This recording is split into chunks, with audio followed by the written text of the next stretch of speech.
Faly miarabanao indray ny tenako androany a Porofo fanahy mifaliana ho any izara aminao indray ny afatra Andriamanitra atonga anao amin'ny fahatatirahana. Amen. Vavaka avy atsantsika aloha satria voataza dia nomenao an'izao fotoana izao afahanay miaraka mianatra. Inoko Andriamanitra hoe miafatra sy fanambarana vaovao indray ianao ireto raha tao finesy ny fisainanay hanovanay androany. Aoka nosotra ao mamakivaky ny tanàna rehetrarehetra izay enonana izao hoe izao hoona tsara izao. Saotra betsaka Andriamanitra mihitsy fa ny fanahy rasy dia efa fatotra amin'ny ran'i Jesosy Kristy. Tsy afaka manao inona aminay, tsy afaka manderingela anahy,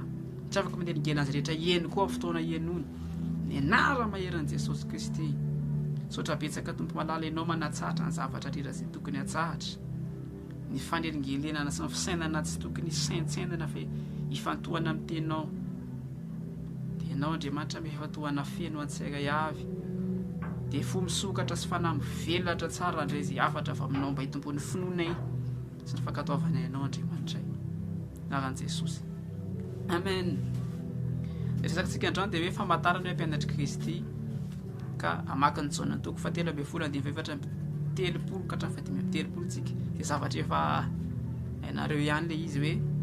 minaran'i Jesosy didy vaovao no omeko anareo dia ny mba hifankatiavanareo. Eny aoka ho tahaka ny tiavako anareo no mba hifankatiavanareo kosa. Izany no ahafantaran'ny olona rehetra fa mpianatra ianareo raha mifankatia. Jesosy dia milaza eto hoe didy vaovao nomeko anareo. Ty fotoana ty tsy fotoana hoe ny antenatena ministerany fa tany afaraparany ministerany. Izany hoe alina farany ny arahany tamin'ny mpianana io. Raha pitsy izy dia fatsihany eo amin'ny azy fijaliana. Dia talohan'izay mitsy izy vao niteny hoe didy vaovao nomeko anareo dia mba hifankatiavanareo. Fa tsy talohan'izay lavitra be tany. Amintsika malagasy important be mihitsy izany hoe amin'ny andro akaiky ilay ho faty ilay olona izy manafatra hoe tsy mahazo manao an'izao nareo izao mila ataonareo nareo manaova an'izao, ilay anako arivo ataovy an'izao. Dia hoe afatra maty izany dia ajaina. Tsy mitena hoe ratsy izany satria izay mihitsy nataon'i Jesosy eto izao hoe efa kaikaiky fotoana ialany dia name afatra anankiray mavesatra be izy. Fankatiava ianareo tahaka ny tiavako anareo. Dia enoko hoe azonao ilay izy hoe zava-manandanja ilay izy matota ty amin'ny faraparany vao nilazain'i Jesosy fa tsy hoe zavatra kitantany, tsy hoe zavatra tsy isy dikany fa matoa ilay ray be atsika sy ray be atsika nanafa ny teniny zavatra iny tamin'ny fotoana melolohan'ny afatesany dia zavatra manandanja izy izay. Manandanja aminy ilay izy ary manandanja ihany koa atsika na mety hoe tsy tsapantsika aza ny dikany sy ny lanjan'ilay izy indraindray. Dia tahaka izany koa Jesosy manandanja tamin'i Jesosy mihitsy ny fifankatiavam-pianana matoa hoe eo izy vao miteny an'ilay izy fa tsy taloha tany. Matoa hoe akaikaiky fotoana izay ialany amin'ny mpianana izy vao miteny an'ilay izy dia manandanja amin'ilay izy ary manandanja ihany koa ho amin'ny mpianany. Dia hatramintsika ihany koa mbola mpianany dia manandanja amintsika ihany koa zavatra resahan'i Jesosy ty. Ka tsy tiako ataonao zavatra mihavantansy ty hoe zavatra efa henoko foana, verse efa hitako foana, fa mba sain'ny lalina androany hoe matoa tany afaraparan'ny fotoana ministera an' Jesosy amin'ny maha Jesosy nofo azy niaina tamin'ny nofo tena olombelona be ohatr'izao. Dia zavatra manandanja ny resaka fifankatiavana amin'ny samy mpianatry Kristy. Ao noko hoe mazava aminao aloha izay zavatra anankiray izay. Inona ary ilay afatra? Ozy izy hoe didy vaovao izy nomeko anareo. Matisa aloha ny teny hoe vaovao zavatra vaovao izany tsy zavatra raha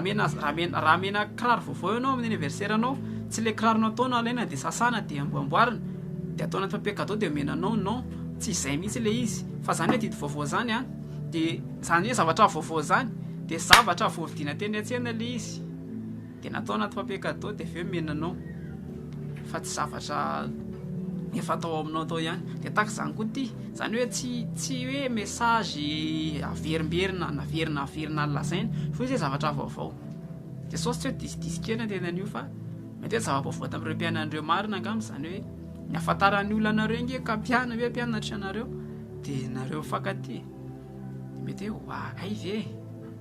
fa izy hoe didy vaovao nomeko anareo izy. Izany hoe zavatra mbola tsy tena nambara be sy ny voasany be tany aloha izany. Tahaka ny hoe teny naratsy izy ho avy fa ny famantarany hoe mpianany a de zavatra vaovao nolazainy tamin'ireo mpianany zany teo zany mba hifankatiavanareo. Azonao tsara ve le resaka zay zany ty resaka didy de tahaka ny hoe ny didim-panjakana zao de mandrara ny famoahana sokatra antsokosoko eto amin'ny firenena malagasy. Ka raha mitondra sokatra antsokosoko ianao andeha anaty valizinao hivoaka ny aéroport ka tratra ianao de zaloha mahita hoe tsy maintsy ho tratra ianao de rehefa tratra ianao de tsy maintsy misy zavatra ampiarina aminao fa tsy hoe ay indana mandeha any ary tsy maninana non tsy vita mora ohatr'izany le izy ka. Ke tahaka izany ihany koa hoe ny didy ny meny Jesosy didy ozy izy didy vaovao de ny fankatiavantsika zany hoe io tsy fiangaviana io tsy zavatra tokony ataontsika fa zavatra zay tsy maintsy ataontsika mpianatry Kristy le mifankatia. Ka tenena amin'ny tenanao fa tsy maintsy mifankatia amin'ny mpianatry Kristy ianao manomboka zao. Za de tsy maintsy mifankatia amin'ny mpianatry Kristy manomboka izao. Raha ataontsika amin'ny teny mifanohatra lizy hoe mifankatiava de hoe inona mifanohatra amin'ny mifankatia aloha hoe mifankahala. Zany hoe ty Jesosy tenena de hoe aza mifankahala ianareo. Aza mifankahala ianareo. Après qui an'io nery zareo de zao zavatra antrangy prophète Jesosy tena prophète Jesosy tena prophète tena le plus grand des prophètes. Après aorina ki an'io zareo de hitanao tsara fa miady hoe iza no lohany. Aorina ki an'io zareo de hitanao tsara hoe fampiresaka hoe izy amintsika zany no sefo, izy amintsika zany no lehibe ripetera sy ny tariny tao fa izao ny zavatra efa nalefan'i Jesosy mialoha mifankatiava ianareo. Satria vitan'i Jesosy natao Lucifera teo ambony de niteraka ady teo amin'izy ireo sy Andriamanitra zany zavatra zany de fantatry Jesosy ihany koa hoe mety hiteraka ady ho andreto zao le ady olohany zao ry zareo fa izy efa nanafatra de voaloha hoe mifankatiava ianareo satria izany no hamantarany olona anareo hoe mpianatra. Inona koa ny zavatra nitranga tsoka daholo zareo jaona ihany anarakaraka Jesosy teny amin'ny sisiny Petera nandany Jesosy nitely be zao Jodasy moa zany nanantena de aveo zareo fantatra fa tsy maintsy hifankahiteny foana tsy maintsy hifondriny eny foana de efa nanafatra meloha Jesosy hoe tsy tokony hiady zany nareo tsy tokony hifanakiana nareo ianao ry Petera ianao Jesosy mihitsy lavinao mitely ianao tsy mbanana na tsy izay le zavatra niandrasana amin'zareo samy tsy nentina nataony zareo raha hoe ampitarika anao zao hitanao eo de tsy mba misy réaction akory de tsy fifanakianana no andrasany Jesosy amin'izy ireo fa fifankatiavana tsy hoe lasa mametraka rancune be mihitsy ny sasany hoe ianao nanany ianao tsy mba nananina tsy izay ny andrasany Jesosy amin'izy ireo fa fifankatiavana efa fantatry Jesosy fa mpianany de tsy maintsy hisy amin'ireo mpianareo tsy mitovy sainy. Efa fantatry Jesosy fa hisika amin'ity taranaka mety antsika zao ty tsy mitovy sainy zavatra teneniny sambana amin'ny fasina ahitany an'Andriamanitra sasany ahitan'Andriamanitra ho mpamindra fo be sasany ahitan'Andriamanitra ho mpita asa mahitan'Andriamanitra mpanafay sy mpanasazy ihany koa de be dehibe fasa hitantsika an'Andriamanitra de lasa miaditsika nefa de endrika Andriamanitra daholo ireo sasany zao nahitana mety lava volo de miteny lava volo sasany mahitana ndre zao fofo volo sasany mahitana misy soritra sasany nahitana sola loha be sasany nahitana nisy volombava de afaka miadevitsy nareo hoe zany proverbe fanahy zany lava volo de misy miteny ndray hoe zany volo zany sola loha de zany somary misy volombava misy mahitana tsisy volombava ndray de miteny hoe zany olona tsisy volombava de misy mahitana misy volombava de hoe sambana lazainy ny olona tahaka izany mihitsy zavatra mitranga amin'izao fotoana izao fa Jesosy efa nanafatra de mialoha hoe mifankatiava ianareo fa zany no ahafantarany olona hoe mpianatra ianareo. Zany hoe tsy fitovian-kevitra de miteraka fivandirana foana fa tsy zany tsy fitovian-kevitra zany mihitsy akory no tokony hifankahalantsika fa tokony hifankatia foantsika na de tsy mitovy aza ny hevitra indraindray nefa hevitra samy marina lizy aloha fa tsy mitovy. Nanao après an'io aitsika ihany koa ny tantara hoe nisy jiosy ny ovafo de teny hoe tsy maintsy mila forana hony de sasany efa miteny hoe tsy forany de zany tsy fitoki-hevitra rehetrarehetra zany teraka fisarahana eo amin'ny tenan'i Kristy daholo zany ohatra ny Petera zao de hoe niaraka tamin'ny jetelisy izy teo fa vao tonga ny olona avy izy Jerosalema dia nomboka ohatran'ny kisakisaka tsy araka tamin'ilay izay andrisy andrisy tonga dia tenenao ny Paoly amin'izay fa zareo tsy hoe mifankahala be hoe tonga dia lasa tsy tiany Paoly tsony Petera na hoe tsy tia Petera tsony mihitsy Paoly fa fantatra zareo tsara ilay izy hoe afantarana fampianatry Kristy isika dia mifankatia ka nanisy ary mifantsiana mivatana nataon'ny Paoly any Petera tsy hoe niady izy mirahalahy dia saraka non non non non non tao foana ilay mifankatiavana ka tsy azontsika mihitsy indray ilay hoe mifankatia tsy azontsika mihitsy indray ilay mifankatia satria nitaka hoe olana be dia zao ny fifankatiavana dia faranantsika zanak'Andriamanitra eo amin'ny fifamelan-keloka eo ny tena hitaka hoe olana za ke fanamelana azy tamin'ny tsy nentina nataony za fanamelana azy dia faranantsika eo ny fifankatiavana nefa raha ny marina tsy mifarana eo amin'ny fifamelan-keloka mihitsy akory fifankatiavana aloha meko ohatra ianao raha misy olo zao ataontsika hoe mpifankatia misipa olo zany ny olona fa mpifankatia ny lazantsika azy mihitsy eto aloha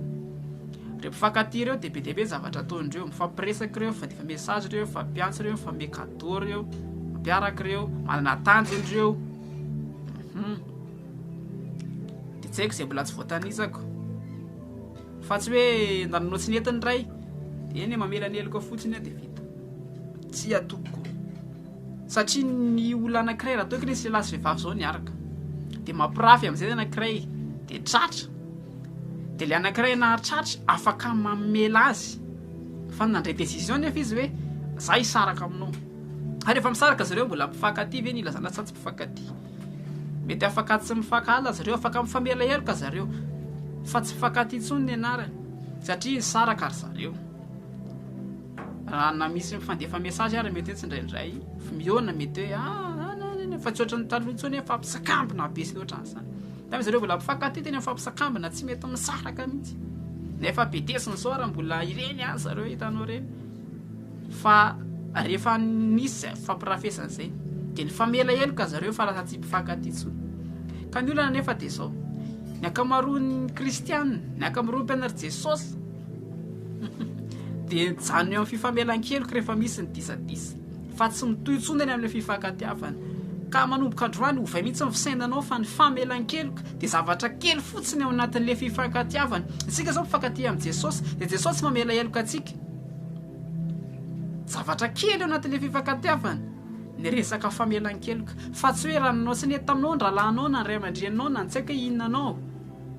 le tsika samy mpianatry Kristy misy zavatra tsy hitovizan'hevitra tsy hoe za namelana azy fa oka mihitsy aloha za tsy dia hananana intsony mila hovaina amin'izay za fisaina zany fa Jesosy nampianatra hoe tahaka ny tiavako anareo izy vakiko ilay izy hoe didy vaovao no meko anareo dia ny mba hifankatiavanareo eny aoka ho tahaka ny tiavako anareo no mba hifankatiavanareo kosa tahaka ny ahoana no nitiavan'i Jesosy andreo mpianandreo tonga dia alefako aminao voalohany any dia zao nalain'i Jesosy zareo ho tafiditra tamin'ny anjara voatendriny zany hoe misy olona be mokodo be misy olona mety hoe tsy dia manakaja zany kory fijeranao anazy mety tsy dia metimety aminao ny fomba fiainany ny toetoem-piainany na ny ara-bolany fa Jesosy dia niantso olona izay mety hoe fanelikiliky ny olona mety hoe olona tsy dia nakaiza loatra ara-bola nampidiriny tamin'ny anjara voatendriny takandry Petera zany hoe olona tsy tena mpanan-kiray be fa mpandraharaha tamin'ny resaka fanjonoana dia raha matoy zao mpiasan'ny impôt zany hoe karazana mpiasa mpanjakany zany fa natsony tao nampidiriny amin'ilay anjara voatendriny ka ny zavatra ray teneniko anao anapirofonao fa tianao ny olona anankiray dia hitarika azy ianao any amin'ilay tena anjara voatendriny zay ny antson'Andriamanitra azy ka raha misy tao mety tafitoana tamina rahalahy ianao dia manomboka eo ianao mitsahatra tsy mamahana azy sy mitratra ianao tsy manosika azy tsony mety hoe tezitra tamin'azy ianao dia tsy manisy j'aime page-nao anaty Facebook tsony ianao fa fanao ilay j'aime anao dia tsy manisy réaction tsony ianao amin'ny publication-ny sy ny zavatra izay ataony tsy manao partage tsony ianao fa ianao namela heloka anazy fa tsy manao an'izany tsony ianao nefa izany nataonao tamin'ireo mbola mifankatia be fa tafitoana taminy ianao dia tsy ataonao tsony zany tsy manosika azy tsony ianao any amin'ilay anjara voatendriny dia efa manomboka mihena izay ilay izy satria taka izany tiavan'i Jesosy ny mpianany anosika azy ireo izy ho any amin'ny anjara voatendriny ka ny amatarana hoe mifankaty amin'ny raha latsika dia manosika azy sika any amin'ny anjara voatery tsy voatery safampoana be ilay izy fa mety hoe natsona ho amina fandrararana ilay olona ohatra dia manosika azy ianao hoany satria tak'izany no tiavan'i Jesosy ny fiainany dia natsoa mihitsy ireo tany amin'ilay tsy nieritreretra ny ho lasa mpanara-tolona